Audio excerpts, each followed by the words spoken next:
Ibadah itu maknanya apa? Ibadah itu kata para ulama maknanya adalah ghayatul khusyu'i wal khudu'. Puncak kekhusyuan dan ketundukan. Itu namanya al-ibadah.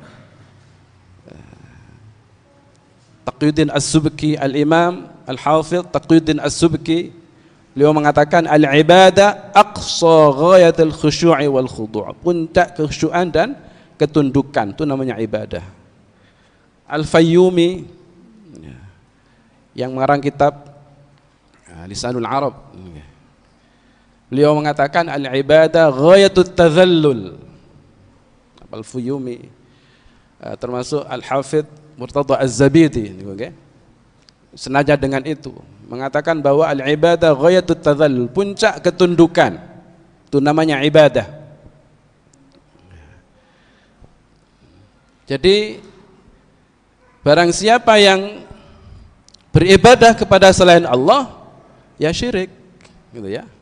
Beribadah kepada selain Allah itu syirik. Artinya apa? Yang melakukan puncak ketundukan, puncak kekhusyuan, puncak perendahan diri kepada selain Allah, itulah yang disebut dengan syirik. Kalau ada orang yang melakukan itu, berarti dialah yang musyrik.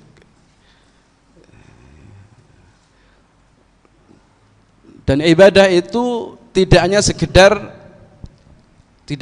taat itu dikatakan ibadah, Bapak Ibu.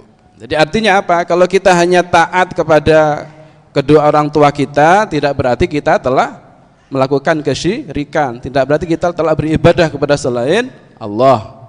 Kalau kita taat kepada guru kita, tidak berarti kita telah melakukan ibadah kepada selain Allah. Kalau kita taat kepada pemerintah, tidak berarti kemudian kita beribadah kepada selain Allah. Oleh karena itu maka makna ibadah ini harus kita pahami dengan sebaik-baiknya agar kita tidak seenaknya mensyirikkan orang lain. Karena ada sebagian orang itu yang dikit-dikit syirik, dikit-dikit syirik. Ya.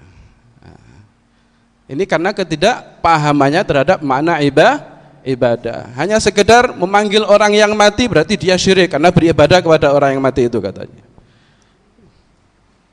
Kalau hanya memanggil orang yang mati itu syirik, Bapak Ibu, berarti berapa banyak orang yang musyrik jadinya? Pertama, kalau kita sholat, yang kita baca waktu tasyahud itu manggil siapa?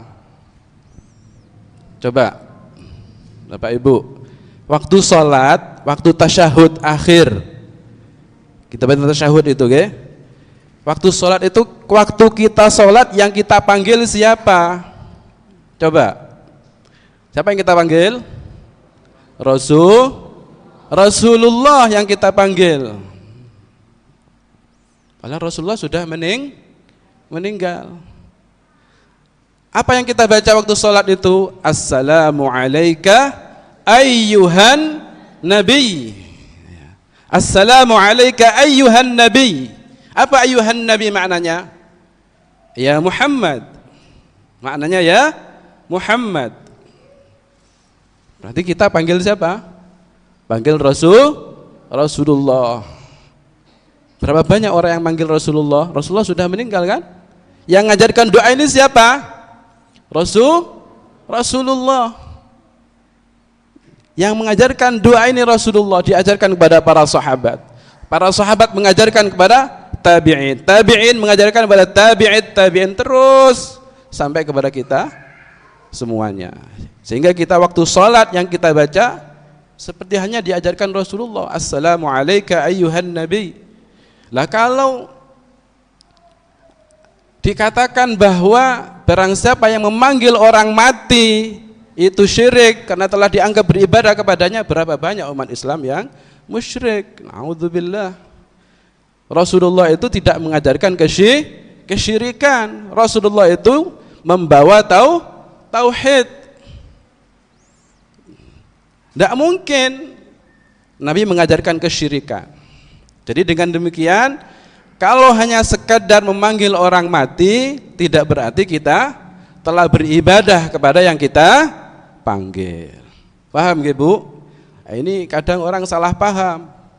Nggih. Ini fatal loh, nggih. Kalau sampai mengatakan barang siapa yang memanggil orang mati itu musyrik, berarti ini fatal, masalahnya fatal. Ini berarti telah menduduh mayoritas umat Islam itu telah melakukan kesyirikan. Na'udzubillah. Makanya harus paham makna ibadah.